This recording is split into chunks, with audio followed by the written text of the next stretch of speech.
박정희 대통령은 1977년도 연도 기자회견에서 새해 정부 시책의 기본 목표는 첫째, 총력 안보 태세를 더욱 공고히 하고 둘째, 경제면에서 지속적인 고도 성장을 촉구하며 셋째, 국민 총화를 보다 더 공고히 해나갈 것이라고 밝혔습니다.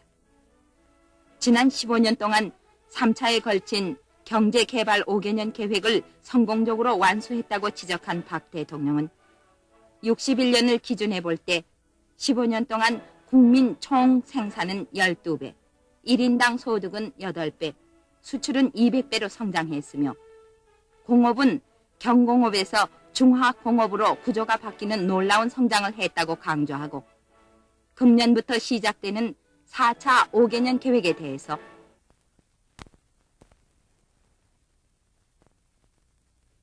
4차 5개년 계획 기간의 목표를 말씀드리면 크게 세 가지를 들 수가 있습니다.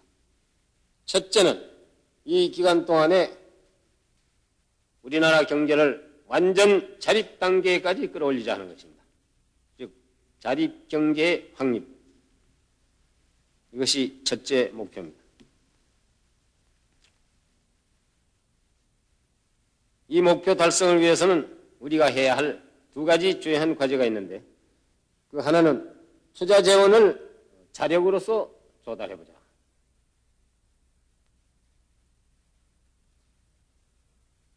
투자 재원을 100% 우리 국내에서 조달을 하겠다는 것입니다.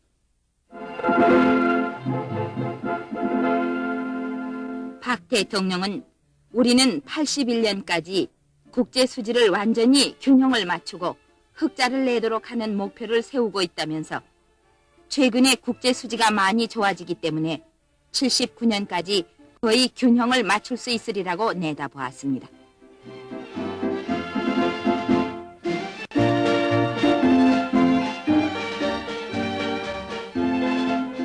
투자 재원의 자력 조달을 위해서 무엇보다도 중요한 것은 국내 저축이 많이 늘어나야 한다고 강조하면서 국민 여러분이 저축을 많이 해주시기 바란다고 당부하고 81년에는 자력으로 조달하겠다고 밝혔습니다.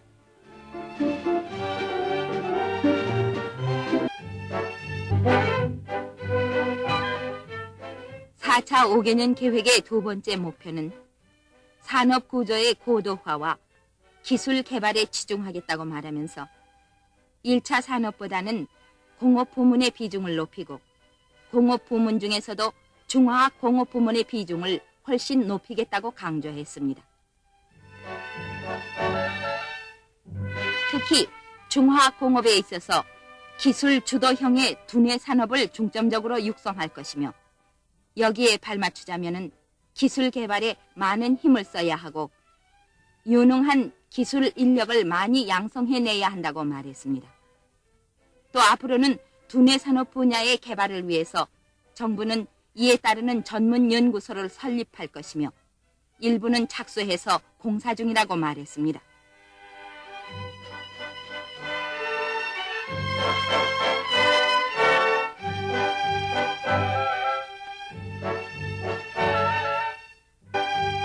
또 4차 5개년 계획 기간 중에 기계공업을 하나의 핵심 산업으로 육성할 것을 밝혔습니다.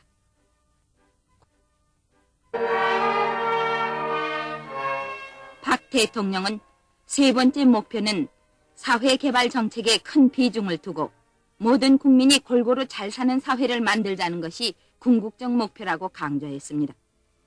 그리고 정부는 앞으로 지속적인 성장을 추구하는 한편 사회개발 정책도 적극 추진해 나갈 계획이라면서 사회복지 정책이라는 것은 경제 성장과 더불어 이것은 반드시 해야 할 그러한 과제입니다. 또 이것은 우리 모두가 바라고 있는 그러한 사업들입니다. 그러나 개발도상에 있는 국가에 있어서 사회개발 정책은 이것은 그 나라의 실정에 알맞게끔 처음부터 상당히 신중을 기해 나가야 한다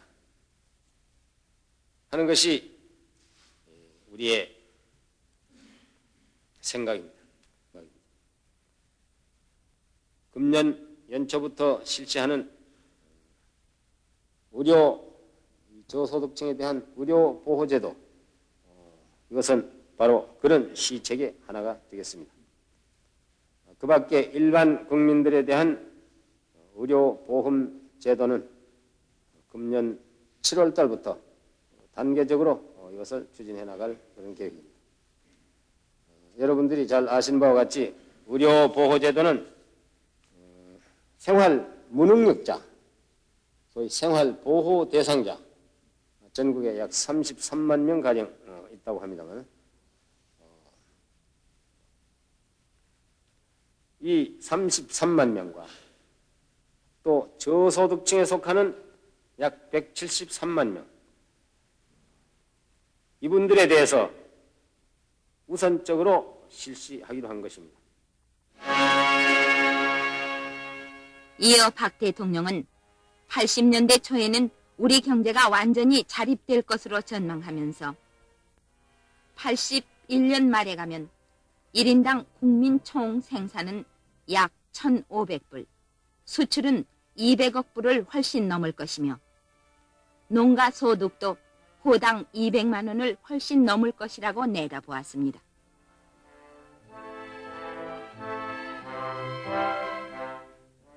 또한 박 대통령은 근로자들에 대한 근로 조건과 환경 개선에 적극 노력하겠다고 강조하면서 근로 조건과 환경 개선은 결코 기업의 손해가 아니며 근로자들의 사기 악량은 기업 능률의 재고라는 생각으로 기업가들의 성의와 노력이 있기를 당부했습니다.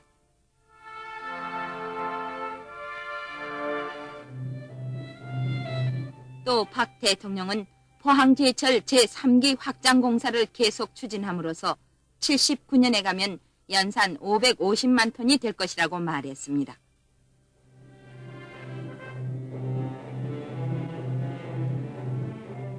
죽도에 건설 중인 조선소가 금년 6월에 그리고 옥포 조선소가 금년 말이나 내년 봄에 완공되면 우리나라 조선 능력은 약 400만 톤을 넘을 것이라고 전망했습니다. 또 제7비료 공장이 금년 2월에 준공되면 연간 비료가 100만 톤, 무기산이 100만 톤 생산되는데 이것은 북한의 전 비료 공장에서 생산하는 양보다 훨씬 많다고 밝혔습니다.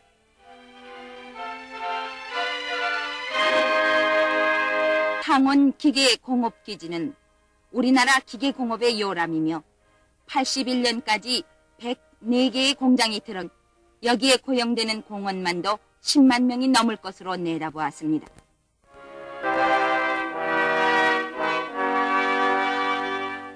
박 대통령은 한반도의 항구적 평화 정착을 위해서는 남북 간의 대화를 통해 해결해 나가는 길밖에 없다고 강조하면서 가장 본질적인 문제를 따진다면 그들이 북한 공산주의자들이 지금 품고 있는 적화와 통일이라는 이 망상을 깨끗이 버리는 것, 그것이 근본 문제다.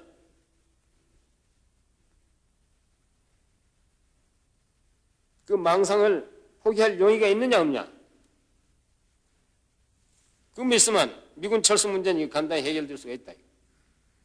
이 점에 대해서 그들의 의도를 한 번 더 확인하는 의미에 있어서 나는 오늘 이 자리를 빌어서 북한 공산주의자들에 대해서 새로운 제의를 또 하나 하고자 합니다. 우리가 전에 제의한 바 있는 남북 상호 불가침 협정 체결안을 받아들이라. 만약에 이 협정이 정식으로 체결된 연후에는 주한 미군의 철수를 우리는 반대하지 않겠다.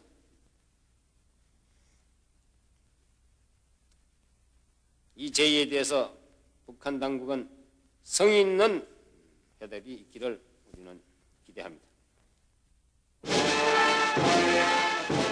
박 대통령은 북한 공산주의자들은 남한에서 미군만 철수하면 당장 자기들 뜻대로 간단히 될 것처럼 착각하고 있는데 그것은 큰 오산이의 환상이라고 지적하면서 우리는 그동안 결의의 생존을 위해 와신상담 피나는 노력으로 힘을 길러왔다고 강조하고 북한 공산주의자들도 이 사실을 똑똑히 알고 만에 하나라도 오산이 없기 바란다고 경고했습니다.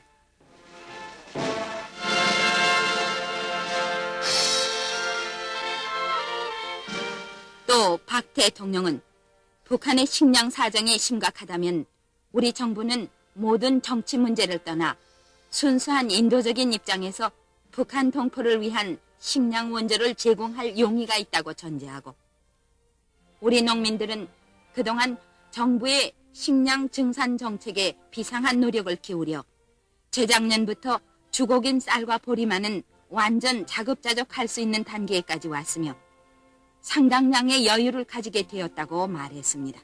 그러나 박 대통령은 한 가지 이해가 안 가는 점이 있다면서 그들이 전쟁을 위해서 가지고 있는 전쟁용 비축 식량이 상당히 많이 있는 걸로 알고 있습니다. 그렇다면 식량이 부족하면 우선 이거부터 풀어가지고 먼저 먹어야 될 거 아니냐. 그런데 그것은 그대로 두고 식량 파동을 겪고 있다 하는 것이 우리로서는 대단히 이해하기가 어려운 점이지만은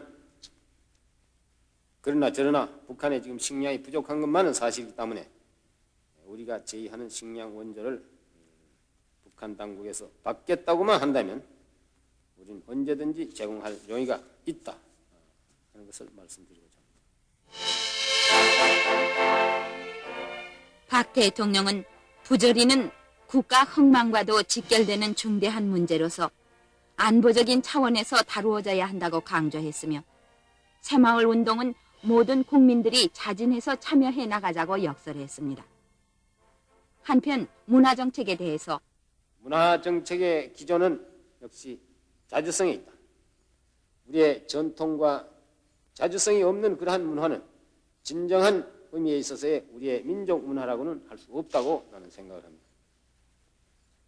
최근 우리 사회에서 민족 문화의 재발견이라는 얘기가 자주 나옵니다. 이것은 우리 문화의 자주성과 독창성이 점차 퇴색해 가는 데 대한 하나의 경종이라고도 나는 봅니다.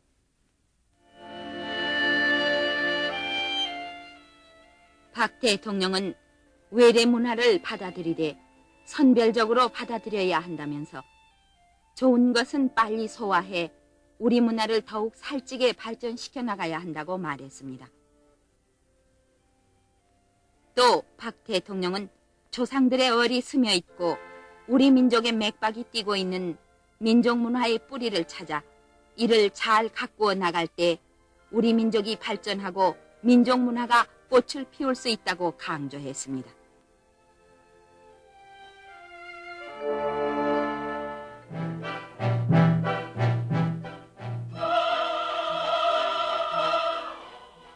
끝으로 박 대통령은 지난 15년 동안 우리는 불리한 조건에서 시련과 도전을 극복해가며 굽힐 줄 모르는 성공을 거두었다고 말하고 우리는 기적이란 것을 믿어서는 안 되며 땀 흘려 일하면 일한 만큼의 대가와 보상이 있다는 것을 믿고 앞으로 닥쳐올 수많은 시련과 도전에 결코 굴하지 말고 국민적인 총화와 불굴의 의지 그리고 창의적인 자세로서 우리의 활로를 개척해서 내일의 영광을 차지하자고 강조했습니다.